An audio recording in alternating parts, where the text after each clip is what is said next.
Si Wang Yi, isang 18 taong gulang na estudyante mula sa Lanling Middle School, ay nakahiga sa kanyang mesa sa paaralan habang nag-aalala tungkol sa nalalapit na pagsusulit sa kolehiyo. Sa kabila ng kanyang pagiging isang time traveler, wala siyang natatanging kakayahan at tila isa siyang karaniwang tao na may average na buhay. Habang nag-aaral, napansin niya na hindi siya nakakatuon sa mga aralin, kaya't nagpasya siyang tingnan ang isang online post tungkol sa National Planet na may kinalaman sa pagbuo ng mga planeta.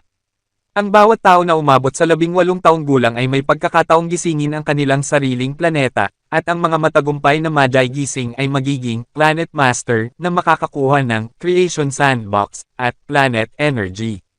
Sa paligid, nag-uusap ang kanyang mga kaklase tungkol sa mga tagumpay ng ibang estudyante sa paggising ng kanilang mga planeta. Si Sun Xiaoyo, isang kilalang estudyante, ay nagtagumpay na gisingin ang isang malaking planeta na may diameter na 32 kilometro. Ang mga estudyanteng ito ay puno ng pag-asa at nerbiyos sa kanilang sariling mga gising. Habang naghihintay si Wang Yi sa kanyang pagkakataon, mahinahon siyang nagmamasid. Sa wakas, tinawag ang kanyang pangalan, at siya ay handa na sa susunod na hakbang sa kanyang buhay, kung saan malalaman niya ang kanyang kapalaran bilang isang Planet Master o hindi. Matapos tawagin ang mga estudyante, ipinaliwanag ng guro ang mga patakaran sa loob ng silid ng paggising. Pinayuhan silang huwag maingay upang hindi makagambala sa proseso ng iba. Pagkatapos, pumasok ang mga estudyante sa silid ng paggising, at ang pintuan ay isinara, nagdulot ng kaba sa lahat. Nang ilagay ni Wang Yi ang kanyang kamay sa crystal ball, naramdaman niya ang malamig na pakiramdam na kumalat sa kanyang katawan. Bigla siyang natagpuan sa isang gray na espasyo na nagdududa kung ito ang awakening space. Sa pag-aakalang walang planeta na automatikong lumabas, nagdesisyon siyang simulan ang proseso ng paggising. Pagkatapos ng ilang minuto, nagtagumpay si Wang Yi sa paggising ng isang maliit na planeta na may diameter na 0.92 na kilometro. Bagaman ito ay mas maliit kaysa sa inaasahan, nakaramdam siya ng kaunting kasiyahan dahil ito ay isang tanda ng tagumpay. Sa kabilang banda, sa monitoring room, nag-aalala ang mga guro at punong guro tungkol sa bilang ng mga estudyanteng nagtagumpay. Habang ang ilan ay nakakuha ng malalaking planeta, ang resulta ni Wang Yi ay nakabigo, na nagbigay ng pangamba na hindi siya makakapag-convert ng energy at hindi makakapagbigay ng buhay sa kanyang planeta. Sa gitna ng kanyang pag-aalala, isang mekanikal na boses ang umusbong, nag-anunsyo ng pag-activate ng God-level evolution system. Nalaman ni Wang Yi na mayroon siyang natatanging sistema na magbibigay daan sa kanya upang magdesisyon sa ebolusyon ng kanyang planeta, na nagbigay sa kanya ng pag-asa sa kanyang hinaharap. Ngayon, nagtanong si Wang Yi sa sistema kung ano ang maaari niyang i-evolve, umaasang may mga posibilidad na magbubukas sa kanya.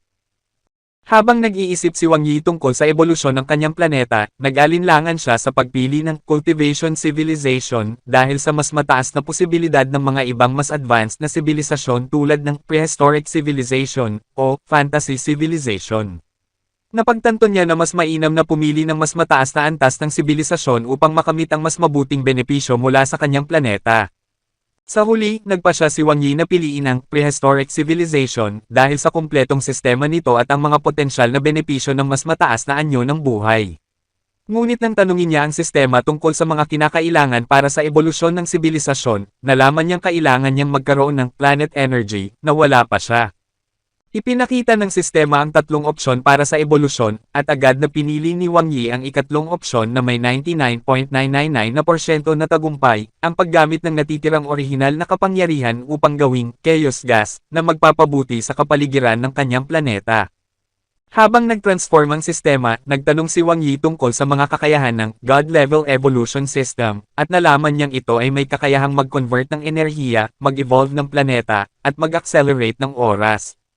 Sa wakas, nagpasya siyang i-adjust ang timescale sa 1:10 billion upang mapabilis ang proseso ng ebolusyon. Nag-isip siya na sa sandaling lumitaw ang prehistoric civilization, ito ay magiging isang malaking milestone sa kanyang buhay bilang isang Planet Master. Ngayon, handa na si Wang Yi na simulan ang kanyang paglikha at ebolusyon ng sibilisasyon, umaasang ito ay magiging isang makasaysayang pagkakataon. Nang ipahayag ng sistema na ang kanyang orihinal na kapangyarihan ay hindi sapat para sa 10 bilyong beses na time acceleration, nagbigay ito ng 1 bilyong beses na time acceleration bilang alternatibo. Sa kabila ng limitadong oras, ito ay sapat na upang ma-evolve ang planeta ni Wang Yi sa isang chaotic world. Ngunit bigla, sumabog ang maliit na planeta ni Wang Yi, na nagdulot ng gulat sa kanya. Ipinahayag ng sistema na ang pag-evolve ng planeta ay pumasok sa ikalawang yugto na nagbago ito sa isang chaotic world. Sa kabila ng pagsabog, nakakita si Wang Yi ng isang 36 na petal cyan lotus flower na lumitaw sa gitna ng bagong mundo, isang senyales na matagumpay na nagising ang kanyang planeta. Sa monitoring room, nag-abalang nag-usap ang mga guro at punong guro tungkol sa insidente ng pagsabog ng planeta. Nang makita ang mga resulta sa awakening instrument, nagulat ang lahat nang malaman na ang diameter ng planeta ni Wang Yi ay 33.3333 kilometro, na hindi inaasahan dahil sa sinasabing pag-collapse nito. Habang ang mga guro ay nag-uusap at nag-aalala, nagpa siya ang direktor na suriin ang video ng awakening upang malaman ang dahilan sa likod ng hindi pangkaraniwang resulta. Sa kabila ng pag-aalala ng lahat, si Wang Yi ay nakatuon sa kanyang bagong chaotic world, na puno ng pag-asa sa mga posibilidad na dulot ng kanyang matagumpay na paggising. Sa huli, nagbigay siya ng pasasalamat sa sistema, umaasang ang kanyang paglalakbay bilang isang planet master ay magsisimula na ngayon. Nang makita ni Wang Yi ang 36 na petal cyan lotus flower sa gitna ng kanyang chaotic world, siya ay labis na natuwa dahil ito ay senyales ng matagumpay na paggising ng kanyang planeta. Ipinahayag ng sistema na ang diameter ng kanyang planeta ay 33.3333 kilometro, na nagdulot ng pagkagulat sa mga guro at estudyante sa awakening room. Habang ang iba ay nagbabalik sa kanilang mga katawan mula sa awakening space, ilang mga estudyante ang nagtagumpay sa kanilang mga paggising, habang ang ilan ay nagduso mula sa pagkabigo. Ang mga guro ay nagsimula ng i-record ang mga resulta, at nagulat ang lahat nang makita ang nakarehistrong sukat ng planeta ni Wang Yi. Nang ipahayag ng guro na nagbasa ng mga resulta ang 33.3333 kilometers, nagduda siya sa kanyang mga mata at tinanong ang iba kung ano ang nangyari. Ang direktor ng awakening ay nagmamadaling pumunta sa lugar ni Wang Yi upang tingnan ang impormasyon at nag-utos na kunin ang video ng kanyang awakening. Ang mga guro at estudyante ay nag-uusap at nagtataka kung paano ang isang broken na planeta ay nagtagumpay, habang ang punong guro at iba pang mga guro ay nag-aalala kung nagkaroon ng pagkakamali sa kagamitan. Sa kabila ng lahat ng pag-aalinlangan, nagpakita si Wang Yi ng isang natatanging kakayahan na hindi inaasahan ng sinuman, at ang kanyang planeta, sa kabila ng mga pagsubok, ay tila naglalaman ng napakalaking potensyal. Sa huli, ang lahat ay naghintay na may pag-asa at kaba upang malaman ang mga detalye mula sa video ng kanyang awakening at kung ano ang tunay na nangyari.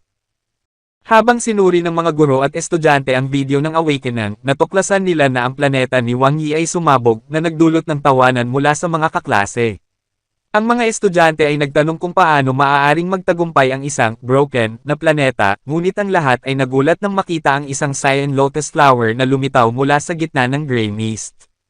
Ang direktor ng awakening, kasama ang iba pang mga guro, ay nag-aalala kung may naganap na hindi pangkaraniwang bagay sa proseso ng awakening ni Wang Yi. Napansin nila ang pagbuo ng cyan lotus, na tila isang senyales ng buhay kahit na ang kanyang planeta ay sinasabing nasira. Ang pag-usbong ng lotus ay nagbigay ng pag-asa at pag-aalinlangan sa mga guro, na nagtanong kung paano ito nangyari. Dahil sa mga pangyayari, ang direktor ng awakening ay nagpa siya na kausapin si Wang Yi para malaman ang kanyang pananaw sa mga hindi pangkaraniwang kaganapan. Sa kabila ng pag-alinlangan ng mga guro, si Wang Yi ay nagpa siya na huwag ipaalam ang tunay na dahilan kung bakit niya sinadyang wasakin ang kanyang planeta, at nagpanggap na hindi niya alam.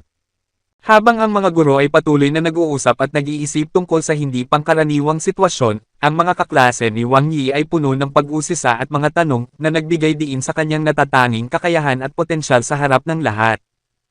Matapos ang mga kaganapan sa awakening room, lumapit ang direktor ng awakening kay Wang Yi upang tanungin ang tungkol sa kanyang karanasan sa paggising ng planeta. Si Wang Yi, na may kaalaman sa kanyang natatanging sitwasyon, ay nagpa siya na huwag ibunyag ang kanyang tunay na karanasan at nagbigay ng mga maling sagot upang hindi maging paksa ng pagsisiyasat. Habang nag-uusap ang direktor at si Wang Yi, nagpatuloy ang mga guro sa pag-record ng mga resulta ng awakening ng mga estudyante. Nakita ng mga guro na ang mas maraming estudyante ay nagtagumpay kumpara sa nakaraang batch, at ang mga natamong resulta ay nagbigay sa kanila ng kasiyahan. Sa kabilang banda, naramdaman ni Li Wanlin, ang guro ni Wang Yi, ang pag-aalala dahil sa hindi tiyak na sitwasyon ng kanyang estudyante. Sa kabila ng pagkakaroon ni Wang Yi ng planet na may diameter na 33.3333 kilometro, ang mga guro at punong guro ay nag-aalinlangan sa pagiging matagumpay ng kanyang awakening. Habang nag-uusap ang mga guro tungkol sa mga posibilidad ng tagumpay at mga benepisyo mula kay Wang Yi, naghintay ang lahat sa mga resulta mula sa kagamitan sa awakening. Tila ang lahat ay nakatuon sa posibleng pagkatalo o tagumpay ni Wang Yi, na nagbigay sa kanya ng higit na atensyon kaysa sa inaasahan. Sa huli, nagpa siya ang punong guro na ipahayag ang mga resulta sa kabila ng mga pagdududa, at nagbigay ng utos na magpatuloy sa susunod na hakbang. Ang sitwasyon ni Wang Yi ay natutunan na maging isang sentro ng atensyon, habang ang mga guro at estudyante ay naghintay ng may pananabik at kaba sa mga susunod na kaganapan. Matapos ang kanyang matagumpay na paggising, si Wang Yi ay lumabas mula sa awakening room at narinig ang mga estudyante na nag-uusap tungkol sa mga resulta ng kanilang mga planeta. Agad niyang naisip na nakarating na ang mga anunsyo mula sa malaking screen ng awakening world. Habang ang ibang mga estudyante ay nagmamalaki sa kanilang mga tagumpay, si Wang Yi ay tahimik na nakinig, alam na ang kanyang resulta ay magiging espesyal. Nang ipahayag ng punong guro ang kanyang record na 33.3333 kilometro, nagdulot ito ng kaguluhan sa mga estudyante. Ang mga kaklase ni Wang Yi, na dating nagdiriwang ng kanilang mga tagumpay, ay nagduda at nagtanong kung paano nangyari ang lahat ng ito, lalo na sa kabila ng mga ulat ng pagkabigo sa kanyang awakening. Ang mga pinag-uusapan ay nagbigay diin sa hindi kapanipaniwala na kalagayan ng kanyang planeta, na lumampas sa mga nakaraang record. Habang ang mga guro at estudyante ay nag-uusap tungkol sa hindi pangkaraniwang kaganapan, ang punong guro at ang direktor ng paaralan ay nagbigay ng atensyon kay Wang Yi. Nakita ng punong guro na si Wang Shuchen ang potensyal sa kanya at ipinahayag ang kanyang mga pagbati sa pagkakaroon ng bagong record. Bilang gantimpala sa kanyang tagumpay, inihayag ng punong guro na makakatanggap si Wang Yi ng 1,000,000 Yanhuang coins, kasama ang karagdagang 500,000 yuan bilang gantimpala sa pagkakaroon ng bagong record. Ang kabuuang halaga ay umabot sa 1.5 milyong yuan, isang malaking halaga para sa isang estudyanteng galing sa isang ordinaryong pamilya. Ang mga kaganapang ito ay nagbigay kay Wang Yi ng hindi inaasahang tagumpay at mga benepisyo, na nagpasimula ng isang bagong yugto sa kanyang buhay bilang isang Planet Master. Habang nag-aalala siya sa mga susunod na hakbang, nagbigay siya ng pasasalamat sa pagkakataong ito, umaasang magagamit niya ang mga gantimpalang ito upang mapabuti ang kanyang kalagayan at makamit ang higit pang tagumpay sa hinaharap. Nang ipahayag ng punong guro na si Wang Shuchen ang gantimpalang 1.5 milyon Yanhuang coins kay Wang Yi, nag-isip si Wang Yi tungkol sa kung paano niya mas mapapalakas ang kanyang pagkakataon sa hinaharap. Bagamat malaking halaga ito, mas pinili niyang ipalit ang kanyang gantimpala sa Power of the Source upang mas mapabilis ang kanyang pag-unlad bilang isang Planet Master. Nang malaman ng punong guro ang nais ni Wang Yi, nagbigay siya ng kaunting payo. Bagamat mahalaga ang Power of the Source, sinubukan niyang ipaalala kay Wang Yi na hindi dapat umasa lamang dito at dapat din isaalang-alang ang mga planetary resources at ang pag-unlad ng kanyang planeta. Nang tinanong siya ng punong guro tungkol sa uri ng energy na kanyang naipanganak, nagpa siya si Wang Yi na huwag ipaalam ang buong katotohanan at nagbigay ng mga sagot na hindi tuwiran. Ipinahayag niyang ang energy ay walang attributes na nagdulot ng pagka-baffled kay Wang Shuchen, ngunit sa kabila nito, nagbigay siya ng tiwala na ang sitwasyon ni Wang Yi ay talagang natatangi. Dahil dito, napagpasyahan ng punong guro na huwag ipahayag ang mga resulta ni Wang Yi sa darating na 100-day mobilization meeting hanggang sa mas maayos ang mga bagay. Si Wang Yi, na mas nakatuon sa praktikal na mga bagay, ay hindi nag-alintana sa mga pamagat o pagkilala, at nagpa siya na ituon ang kanyang atensyon sa mga bagay na makakatulong sa kanyang pag-unlad. Ipinakita ni Wang Yi ang kanyang matibay na pag-uugali at determinasyon, na nagbigay sa punong guro ng pag-asa na siya ay magiging isang mahalagang asset sa hinaharap. Sa kabila ng kanyang nakaraang karanasan, ang bagong simula bilang isang Planet Master ay nagbigay sa kanya ng bagong pananaw at layunin. Matapos ang pag-uusap sa punong guro, si Wang Yi ay nagpa siya na gamitin ang 1.5 milyong Yanhuang coins na kanyang natamo upang makuha ang Power of the Source sa halip na gamitin ito sa mga planetary resources. Sa kanyang isip, ang Power of the Source ay mas mahalaga sa kanyang layunin na i-evolve ang kanyang chaotic world. Nang malaman ng punong guro na si Wang Shuchen ang nais ni Wang Yi, hindi na siya nagtanong pa at ibinigay ang kahon na naglalaman ng Power of the Source. Nagbigay siya ng mga salita ng pag-iingat kay Wang Yi, na nagpapayo na huwag umasa lamang sa Power of the Source at dapat ring isaalang-alang ang mga planetary resources. Pagkatapos makuha ang Power of the Source, umuwi si Wang Yi at nagtakip ng pinto sa kanyang maliit na bahay.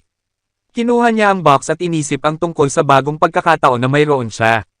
Gamit ang planetary communication equipment, nagpa siya siyang ipasok ang awakening space at simula ng bagong round ng evolution gamit ang kanyang Power of the Source. Habang ang kanyang chaotic world ay nag-evolve, unti-unting lumitaw ang isang 36th grade creation green lotus mula sa gitna ng gray mist. Ang lotus na ito ay nagbigay ng napakalaking enerhiya ng buhay na nagdala ng pag-asa sa kanyang lifeless world. Ang pag-unlad ng lotus ay nagbigay diin sa posibilidad ng paglikha ng mga bagong nilalang sa kanyang chaotic world. Pagkatapos ng ilang minuto, ang 36th grade creation green lotus ay nagbigay ng buhay sa isang malaking gray egg, na simbolo ng bagong paglikha, na si Pango, ang makapangyarihang Diyos na lumikha ng mundo.